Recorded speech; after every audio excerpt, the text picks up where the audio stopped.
Warren Buffett's 2013 letter in the middle of page 21 made a prediction that in the next decade you'll see lots of really bad news about pensions. Given recent events like COVID-19 and that 2023 is 2 years away, would Mr. Buffett like to comment or revise his 2013 prediction? In a very limited, a terrible way. COVID improves the pension position because the more, it's, you have less pensioners, but the pension situation is terrible in a great many states. It's not so bad at the corporate level, and there's some multi-employer plans obviously that have got problems. But basically, it's a terrible problem for the states, and of course some states, and states are going to go to Washington now and say, we all want to get a lot of money because we had these terrible things happen to us during the pandemic, which they did, but some of those states have enormous pension deficits, and they'll come again if they get a check once. It may turn out to be a federal obligation de facto or something than a state situation. It has not gotten better.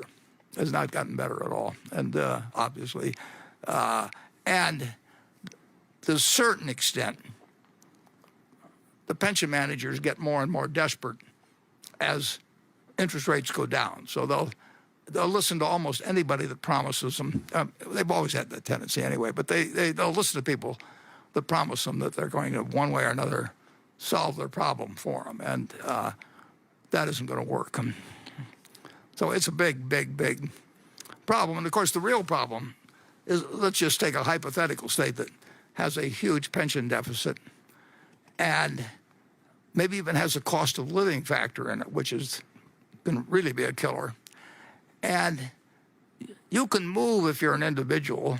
Charlie won't move to save that $500 million. He was not going to move to Nevada or someplace. But you can move if you're an individual to some degree, particularly if you're rich and old and retired.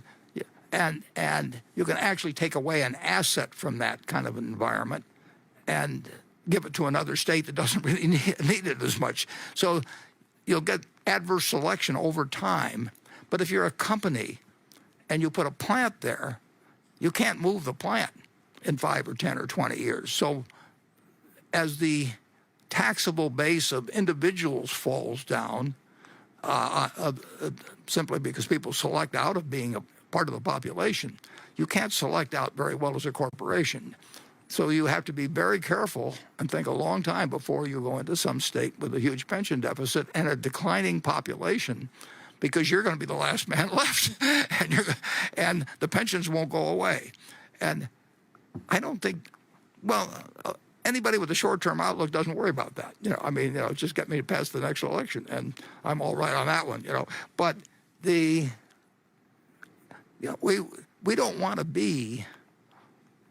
We're not going to stay a plant that's going to be around for 50 years in some place where the population gets halved and the richer part gets cut dramatically, even more dramatically, and we still got a valuable plant there, and we got to keep operating, and we're going to, one way or another, it's not going to be a good place to be. Good answer, Warren. It reminds me of my old Harvard law professor. He used to say, "Let me know what your problem is, and I'll try and make it more difficult for you."